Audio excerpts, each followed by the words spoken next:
Labas moteris, labai paprastai. Žinot, kai aš atvykau TV3 filmavimą, į pilį atėjome pilies savininkas, man sako, atvyko suknelių karalienė.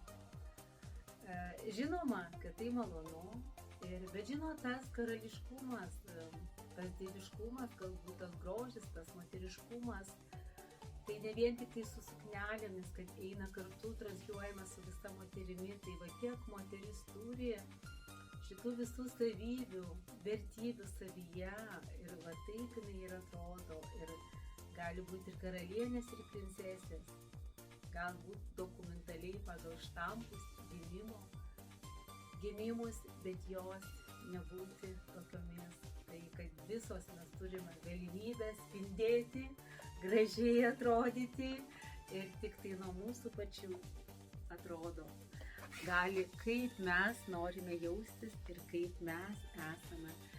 Tai tarkim, drobę tapykime gražiausiamis spalvomis kiekvieną savo dieną su suknelėmis, o ypač kada ruošiatės į vakarėlį, tai rekomenduoju nebijoti kažkokių skirtinumų, atidaryti petukus, pasirinkti didesnius auskarus ir susisiekite su manimi.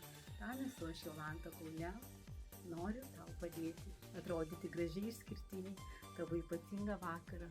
Iki.